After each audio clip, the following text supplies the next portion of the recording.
नमस्कार दोस्तों, कैसे हैं आप लोग। उम्मीद करता हूँ खुश होंगे, मज़े में होंगे। तो दोस्तों, जैसा कि आप जानते हैं, मैं इस चैनल पर लेकर आता हूँ नए नए ऑडियो बुक्स जो होते हैं कॉमिक्स से, नॉवल से और स्टोरीज से।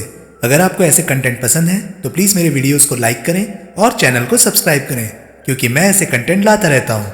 तो चलिए दोस्तों, इसी नोट पर आज की वीडियो शुरू करते हैं। आज की वीडियो में मैं आपको सुनाने वाला हूँ हत्या की रात नॉवल का पार्ट 3। इसके बाकी के 2 पार्ट्स आप ऑलरेडी सुन चुके होंगे। अगर आपने नहीं सुने तो उनके लिंक्स ऊपर आपको आई बटन से मिल जाएंगे। तो चलिए दोस्तों, ज़्यादा देरी ना करते हुए शुरू करते हैं हत्या की रात नॉवल का पार्ट 3। पार्वती भीतर कॉटेज में घुस गई। अधिकतर लोग उसी सड़क पर चल दिए जिधर प्रभुदयाल गया था। सुनील ने लक्की स्ट्राइक का एक सिगरेट सुलगाया और झील की ओर जाने वाली पगडंडी की ओर चल दिया। उस क्षण क्रॉनिकल का रिपोर्टर ललित उसके पास पहुंचा। क्या बात है गुरुजी, वो बोला, आज बड़े चुपचाप हो। तो क्या हल्ला करूं? सुनील हंसकर बोला। इधर कहाँ जा रहे हो? जरा झील देखने जा रहा हूं। झेरी में पहले कभी नहीं आए क्या? वो बोला। झेरी झील के आसपास के इलाके का नाम था। नहीं, आओ तुम भी चलो। नहीं बाबा, मैंने बहुत बार देखी है ये झील। तुम 1 मिनट मेरी बात सुनो। क्यों? मैंने तुम्हें यहाँ आते नहीं देखा। मैं ज़रा देर से आया था। या ज़रा जल्दी आए थे? सुनील चुप हो गया। गुरुजी, ललित शिकायत भरे स्वर में बोला, लगता है कोई ऐसी बात जान गए हो जो हमारी नज़र से नहीं गुजरी। ऐसी कोई बात नहीं है। हम भी तुम्हें बरसों से जानते हैं गुरुजी, ललित बोला। तुम्हारी शक्ल देखकर तुम्हारे पेट की बात बता सकते हैं। गुरुजी, कोई तड़फती हुई चीज़ हाथ लग जाए तो थोड़ा सा इशारा हमें देना मत भूलना। नहीं भूलूंगा, सुनील उससे पीछा छुड़ाने के भाव से बोला। उखड़ रहे हो उस्ताद? सुनील चुप रहा। अच्छा तो लो हम चले, तुम खुश रहो। ललित हाथ हिलाता हुआ वहाँ से चला गया। सुनील झील की ओर बढ़ गया। एक स्थान पर उसे एक छोटी सी चाय की दुकान दिखाई दी, जिसके सामने बेंचों पर बैठे 3-4 आदमी चाय पी रहे थे। चाय देना, सुनील दुकानदार से बोला और एक बेंच पर बैठ गया। उसने कैमरा कंधे से उतारकर अपनी बगल में बेंच पर रख लिया और एक नया सिगरेट सुलगा लिया। बाकी लोग बड़ी उत्सुकता से उसे देख रहे थे। शहर से आए हो बाबूजी? एक आदमी ने उससे पूछा। हाँ, सुनील ने उत्तर दिया। अखबार वाले हो? वो कीमती कैमरे की ओर देखता हुआ बोला। हाँ। वो आदमी चुप हो गया। आप लोग तो यहीं के रहने वाले लगते हैं, सुनील ने पूछा। जी हाँ, पहले आदमी ने उत्तर दिया। पिछली रात बारिश कितने बजे शुरू हुई थी? ठीक समय तो पता नहीं, वो आदमी बोला, लेकिन 11:15 के बाद ही शुरू हुई होगी। कल मैं 11:15 बजे सोया था, तब तक एक बूंद भी नहीं बरसी थी। बारिश 12:30 बजे के समीप शुरू हुई थी, दुकानदार बोला। मैं तब सोया नहीं था, कोई पौना घंटा पानी बरसा था। 1-2 अन्य आदमियों ने दुकानदार की बात का अनुमोदन किया। सुनील ने चुपचाप चाय पी और उठ खड़ा हुआ। उसने चाय के पैसे चुकाए और वापस पार्वती के कॉटेज की ओर चल दिया। कॉटेज सुनसान पड़ा था। सुनील ने आगे बढ़कर द्वार की घंटी बजा दी और प्रतीक्षा करने लगा। कुछ क्षण बाद द्वार खुला और उसे पार्वती दिखाई दी। फरमाइए। पार्वती सुनील को सिर से पांव तक घूरती हुई बोली। जी, सुनील बोला, मेरा नाम सुनील है, मैं ब्लास्ट का प्रतिनिधि हूँ। फिर पार्वती रुक्ष स्वर में बोली, मैं आपके केस के विषय में 2 मिनट बात करना चाहता हूँ, लेकिन मेरे पास बताने के लिए विशेष कुछ नहीं है। मेरे पास है, सुनील शांति से बोला। पार्वती के चेहरे पर विस्मय के भाव उभर आए। सुनील चुपचाप खड़ा रहा। मैं आपका मतलब नहीं समझी, पार्वती नम्र स्वर में बोली। मैं आपसे कुछ पूछने नहीं, आपको कुछ बताने आया हूँ। क्या? सुनील ने एक सरसरी दृष्टि अपने आसपास दौड़ाई और फिर बोला, पार्वती देवी जी, आप या आपकी बेटी और या फिर आप दोनों ही झूठ बोल रही हो। पार्वती चीख पड़ी। क्या बक रहे हैं आप? फिर वो क्रोधित दिखने का प्रयत्न करती हुई बोली, पहले मैं जो कहना चाहता हूँ उसे अच्छी तरह से सुन लीजिए और फिर बाद में ये फैसला कीजिएगा कि मैं बक रहा हूँ या हकीकत बयान कर रहा हूँ। लेकिन मुझे आपकी बात सुनने की ज़रूरत क्या है? ज़रूरत है क्योंकि इसमें आपका ही हित निहित है। पार्वती कुछ क्षण वहीं द्वार पर खड़ी हिचकिचाती रही और फिर अनिश्चित स्वर से बोली, क्या कहना चाहते हैं आप? मैंने आपके इलाके के लोगों से पूछा है, सुनील ने कहना शुरू किया। पानी रात के 12:30 बजे के करीब बरसना शुरू हुआ था। इस इलाके की ज़मीन ऐसी है कि बरसात के पानी के साथ आसपास की ऊंचाइयों की मिट्टी बहकर सड़क तथा अन्य रास्तों पर फैल जाती है। बरसात के बाद उन रास्तों पर चलने वाले के कदमों के निशान स्पष्ट रूप से उभर आते हैं। फिर? पार्वती ने धड़कते दिल से पूछा। फिर ये कि झील के साथ साथ जो पगडंडी आपके कॉटेज से महेश कुमार के कॉटेज तक जाती है, उस पर किसी औरत की ऊंची एड़ी की सैंडलों के स्पष्ट निशान दिखाई दे रहे हैं। कोई औरत 12:30 बजे के बाद किसी समय उस कॉटेज से महेश कुमार के कॉटेज तक गई थी और फिर यहीं लौटकर आई थी। फिर क्या? जरा सुनती रहिए, सुनील उसे टोकता हुआ बोला। मैंने सड़क पर मंजुला की कार खड़ी देखी है। कार के पिछले टायर में वाकई पंचर है। पिछले टायर में लगभग 1.5 इंच लंबा शीशे का टुकड़ा घुस गया है। महेश कुमार के कॉटेज में शीशे वगैरह हत्या के समय रात के लगभग 2 बजे टूटे थे।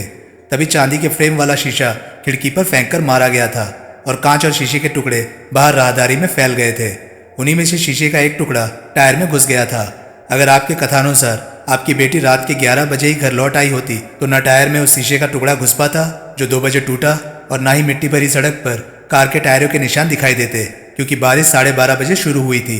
इन बातों से स्पष्ट जाहिर होता है कि आपकी बेटी वहां से 11 बजे घर नहीं लौटी, बल्कि वो वहां से 2 बजे के बाद आई।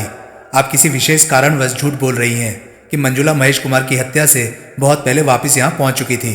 पार्वती के मुंह से बोल नहीं फूटा। उसके चेहरे से यूं लगता था जैसे किसी ने उसके शरीर का सारा खून निचोड़ लिया हो। अभी और सुनिए, सुनील बोला।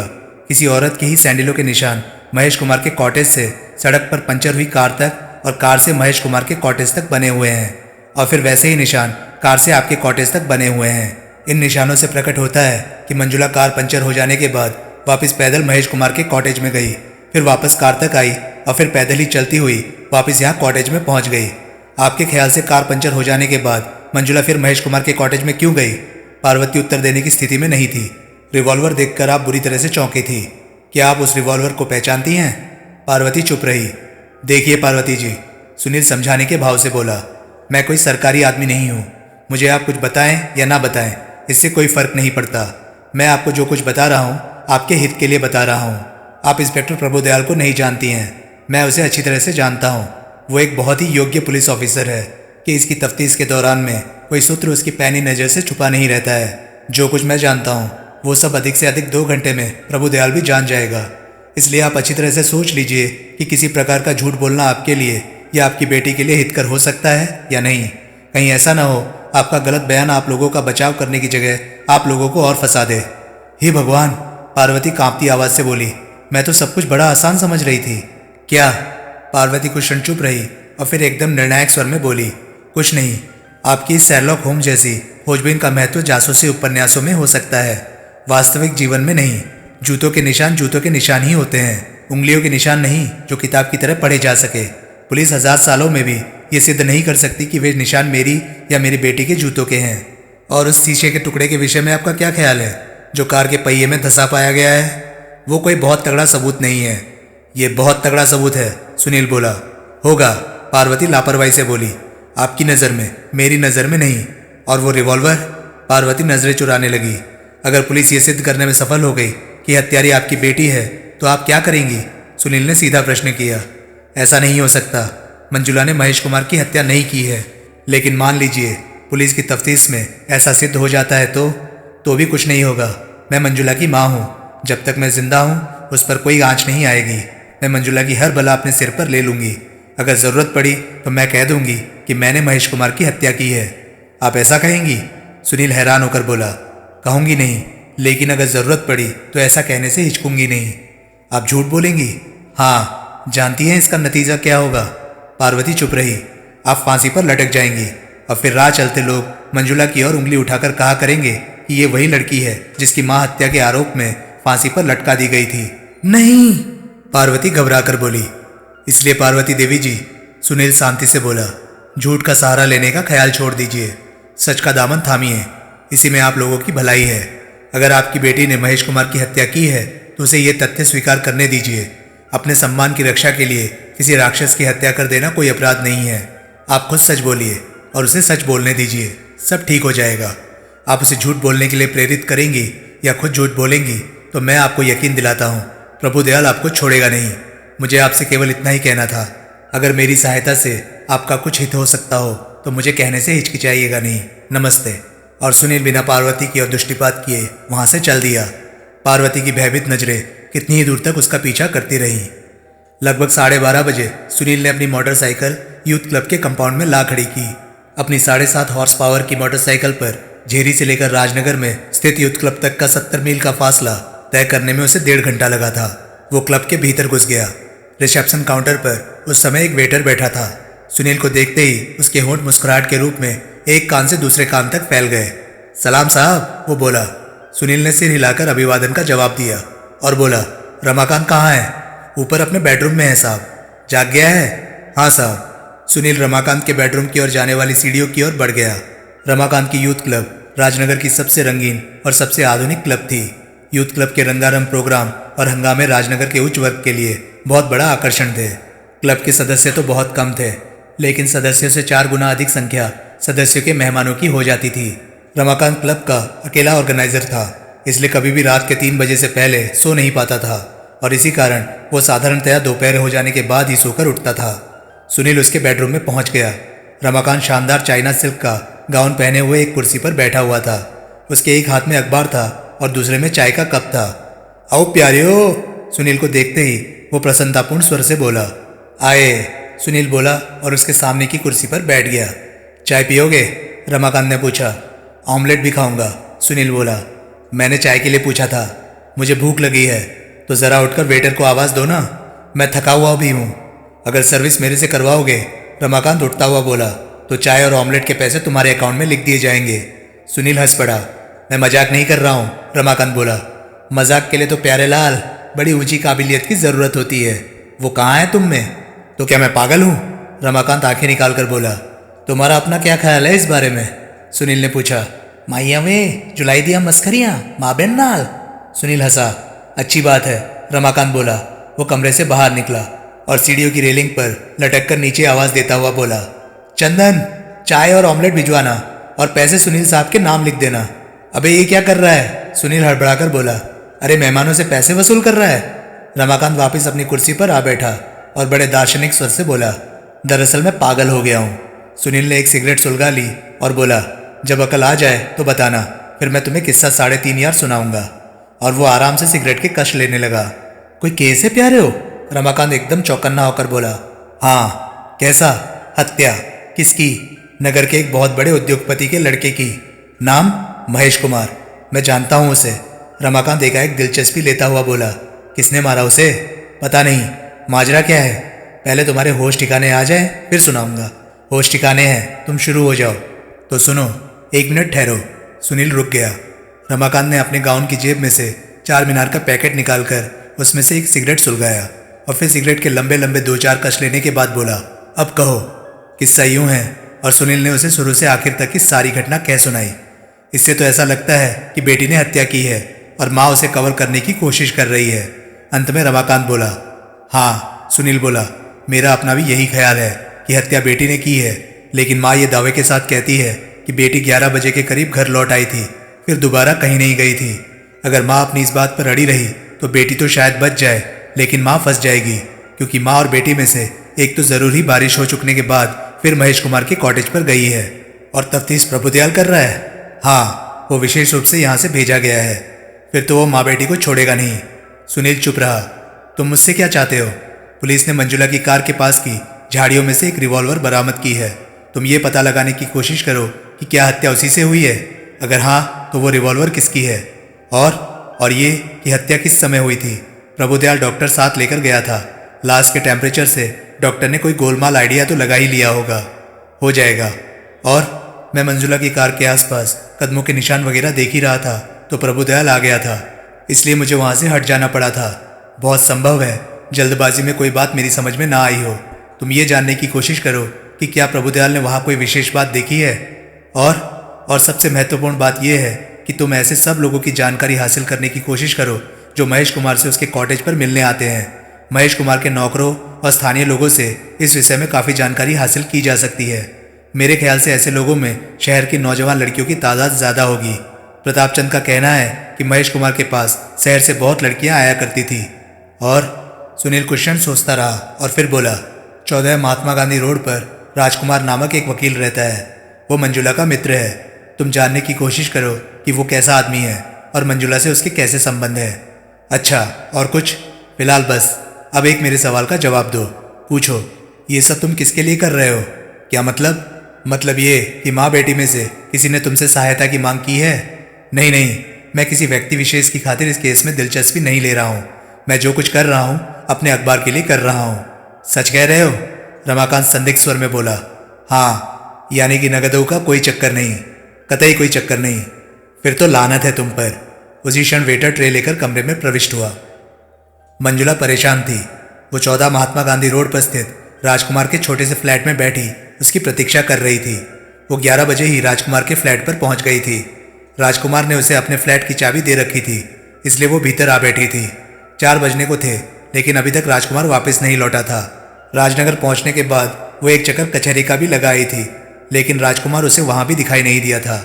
उसकी दृष्टि भटकती हुई फिर सामने मेज की बगल में रखे छोटे से अटैची केस पर जा पड़ी और वो सोचने लगी, अंधेरा हो जाए और फिर मैं समुद्र के किसी सुनसान किनारे पर चली जाऊंगी।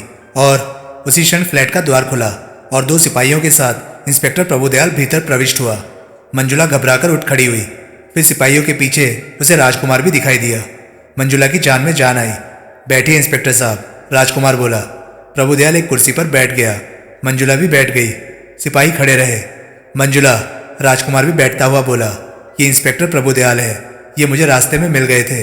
इन्होंने मुझे बताया था कि तुम यहाँ आई हो। मुझे महेश कुमार की हत्या का पता लगा है। इंस्पेक्टर साहब उसी की तफ्तीश कर रहे हैं। मंजुला ने मुस्कुराते हुए सिर हिलाया, लेकिन मुंह से कुछ नहीं बोली। मंजुला जी, प्रभुदयाल वार्ता का सूत्र अपने हाथ में लेता हुआ बोला, अगर आप इजाज़त दें तो मैं आपसे कुछ प्रश्न पूछूं। पूछिए, मंजुला बोली। मैं काफ़ी जानकारी पार्वती देवी जी से हासिल कर चुका हूँ, इसलिए मैं आपसे वही प्रश्न पूछूंगा जो बहुत महत्वपूर्ण है।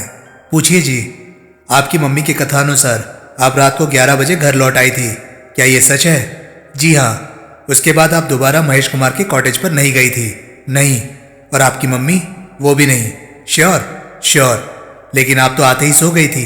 आपको क्या मालूम पार्वती देवी आपके सो जाने के बाद कहीं गई थी या नहीं? मंजुला चुप हो गई। शायद आप ये कहना चाहती थी कि आपका अनुमान है कि पार्वती देवी कहीं नहीं गई थी। प्रभुदयाल मीठे स्वर से बोला। मंजुला ने स्वीकृति सूचक ढंग से सिर हिला दिया।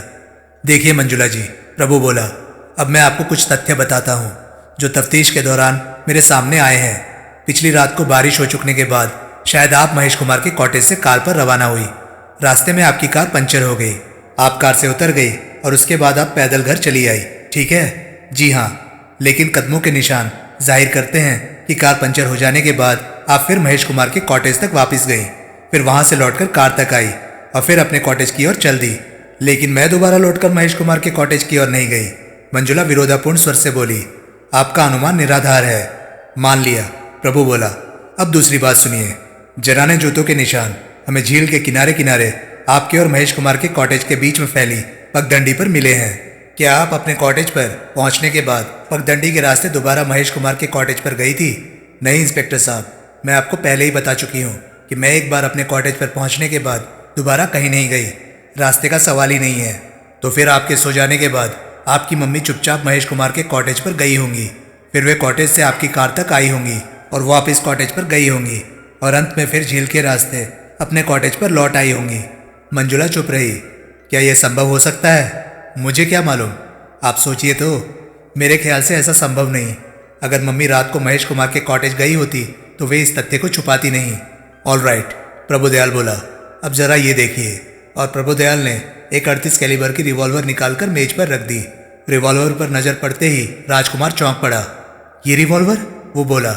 ये रिवॉल्वर आपके पास कैसे पहुंची? आप पहचानते हैं इसे? प्रभुदयाल उसे घूर कर बोला। क्यों नहीं, राजकुमार बोला। ये रिवॉल्वर मेरी है। आपकी? जी हाँ, मैंने ये रिवॉल्वर मंजुला को दी थी। मैं मंजुला को शूटिंग सिखा रहा था और प्रैक्टिस के लिए मैं रिवॉल्वर मंजुला को दे आया था। ये रिवॉल्वर आपके अधिकार में थी? प्रभुदयाल ने मंजुला से पूछा। हाँ, मंजुला बोली। आखिरी बार आपने इसे कहाँ रखा था? अपनी कार के डैशबोर्ड में बने कंपार्टमेंट में। कार को सड़क पर छोड़ने के बाद आप रिवॉल्वर वहाँ से निकाल लाई थी? नहीं। क्यों? मुझे ख्याल ही नहीं आया था। आप ये रिवॉल्वर मेरी कार में से क्यों निकाल लाए? मंजुला जी, प्रभुदयाल एक एक शब्द पर जोर देता हुआ बोला, हम ये रिवॉल्वर आपकी कार में से निकाल कर नहीं लाए हैं। ये रिवॉल्वर हमें आपकी कार से लगभग 15 गज दूर सड़क के नीचे झाड़ियों में पड़ी मिली है। और आपकी जानकारी के लिए बैलिस्टिक एक्सपर्ट की रिपोर्ट के अनुसार इसी रिवॉल्वर की गोली से महेश कुमार की हत्या हुई है। मंजुला का चेहरा राख की तरह सफ़ेद पड़ गया। आपकी मम्मी को मालूम था कि आपने रिवॉल्वर कार में रखी हुई है? मंजुला चुप रही। जवाब दीजिए। हाँ, मंजुला कठिन स्वर में बोली। आप दोनों के अतिरिक्त किसी और को मालूम था कि रिवॉल्वर कार में है? मंजुला ने एक उड़ती सी निगाह राजकुमार पर डाली। प्रभुदयाल ने मंजुला की दृष्टि का अनुसरण किया, लेकिन प्रभुदयाल के जबान खोलने से पहले राजकुमार बोल पड़ा। मुझे मालूम था। आप पिछली रात को कहाँ थे? यहीं अपने फ्लैट में था। और कहाँ था? आप ये सिद्ध कर सकते हैं? कि आप पिछली रात को अपने फ्लैट पर ही थे, कहीं गए नहीं थे। आप कहना क्या चाह रहे हैं इंस्पेक्टर साहब? राजकुमार हैरानी से बोला। आपके ख्याल से कत्ल मैंने किया है? मेरा कोई ख्याल नहीं है, और अगर होगा भी तो आपको बताऊंगा नहीं। मैं फिलहाल केवल तफ्तीश कर रहा हूँ। मैंने आपसे एक सवाल किया है और उसके उत्तर की प्रतीक्षा कर रहा हूँ। नहीं साहब, राजकुमार उखड़कर बोला, मैं ये सिद्ध नहीं कर सकता कि कल रात मैं अपने फ्लैट में था। मैं रात को सोते समय बेड में अपने साथ कोई गवाही लेकर तो जाता नहीं हूँ। एक अकेला रहने वाला आदमी, चाहे वो कोई भी हो, इस प्रकार की शहादत पेश नहीं कर सकता है। आपके पास कार है? जी हाँ है। आपके मंजुला के कैसे संबंध है? क्या मतलब? मंजुला के पास आपके फ्लैट की चाबी थी, जिससे जाहिर होता है कि आप लोगों के संबंध मित्रता के हद से काफ़ी आगे बढ़ चुके हैं। हम दोनों शादी करने वाले हैं। राजकुमार धीमे स्वर में बोला। फिर तो आपको मंजुला का महेश कुमार के कॉटेज पर आधी रात तक रहना अच्छा नहीं लगता होगा। साहब, अच्छा तो नहीं लगता तो इसका मतलब ये थोड़ी ही है कि मैं जाकर महेश कुमार का खून कर दूं। संभावना तो होती ही है साहब, प्रभुदयाल लापरवाही से बोला। हमारा काम तो हर संभावना पर विचार करना है। राजकुमार चुप हो गया। एकाएक प्रभुदयाल की नज़र मेज की बगल में पड़ी छोटे से अटैची केस पर पड़ी। यह अटैची केस आपका है? उसने राजकुमार से पूछा। नहीं, राजकुमार बोला। मेरा है, मंजुला ने उत्तर दिया। आप क्या यहाँ रहने के लिए आई हैं? प्रभुदयाल हैरानी से बोली। नहीं, हाँ, मंजुला हड़बड़ाकर बोली। आप राजकुमार के फ्लैट में इस प्रकार अकेली रह जाती हैं? मंजुला चुप रही। राजकुमार आश्चर्य से मंजुला का मुंह देख रहा था। शायद उसे भी मंजुला से ऐसी बात सुनने की आशा नहीं थी। प्रभुदयाल कुछ क्षण अटैची को घूरता रहा और फिर मंजुला से बोला, जरा खोलिए इसे। क्यों? मंजुला घबराहट भरे स्वर से बोली। मैं देखना चाहता हूँ इसके भीतर क्या है। इसमें मेरी निजी वस्तुएं हैं। फिर क्या हुआ? मैं आपको अपनी निजी वस्तुएं नहीं दिखाना चाहती। क्यों? आपको यूँ मेरा सामान टटोलने का कोई हक नहीं है। देखिए, प्रभुदयाल बोला, आपकी आनाकानी तो मेरा संदेह बढ़ाई जा रही है। अगर इस अटैची में केवल आपकी निजी वस्तुओं के अतिरिक्त कोई संदेहास्पद चीज़ नहीं है तो आपको इसे खोलने में क्या एतराज़ है? नहीं, आप इसे हाथ मत लगाइए, मंजुला बोली और उठकर अटैची की ओर बढ़ी। लेकिन प्रभुदयाल ने पहले ही झपट कर अटैची उठा ली। अटैची मुझे दीजिए, मंजुला प्रभुदयाल की ओर बढ़ी। मिस मंजुला, प्रभुदयाल कठोर स्वर में बोला, आप जहाँ हैं वहीं खड़ी रहिए। मंजुला रुक गई। प्रभुदयाल ने देखा अटैची का ताला बंद था। चाबी दीजिए, वो मंजुला से बोला। चाबी नहीं है मेरे पास, मंजुला ने उत्तर दिया। ऑल राइट, प्रभुदयाल बोला। उसने अपनी जेब में से एक चाबी का गुच्छा निकाला। गुच्छे में एक अटैची की चाबी भी थी। सब अटैचियों की चाबी एक जैसी ही होती है। देखें, आपकी अटैची इससे खुलती है या नहीं? प्रभुदयाल अटैची की चाबी अपने हाथ में लेता हुआ बोला। लेकिन इंस्पेक्टर साहब, राजकुमार विरोधापूर्ण स्वर से बोला, आप इस प्रकार किसी दूसरे की अटैची कैसे खोल सकते हैं? मुझे कानून मत पढ़ाइए, मैं आपकी रिपोर्ट करूंगा, राजकुमार ने धमकी दी। पढ़े करते रहिए, प्रभुदयाल बोला। फिलहाल 1 मिनट के लिए चुप कीजिए। प्रभुदयाल ने अटैची खोल ली। अटैची के भीतर एक तौलिए में लिपटे हुए जनाने जूते थे। प्रभुदयाल ने एक सिरे से पकड़कर दोनों जूते बाहर निकाल लिए। जूतों के तलों में सूखा हुआ कीचड़ लगा हुआ था। एक जूते में प्रभुदयाल को कुछ हिलता हुआ सा महसूस हुआ। प्रभुदयाल ने उस जूते को हल्का सा झटका दिया और एक टूटा हुआ कॉम्पैक्ट बाहर आ गया। देयर यू आर, प्रभुदयाल संतुष्टिपूर्ण स्वर से बोला। कोई कुछ नहीं बोला। अब भी आप मेरी रिपोर्ट करना चाहते हैं? प्रभुदयाल ने व्यंग्यपूर्ण स्वर से राजकुमार से कहा। राजकुमार चुप रहा। यह कॉम्पैक्ट आपका है? मंजुला ने स्वीकृति सूचक ढंग से सिर हिला दिया।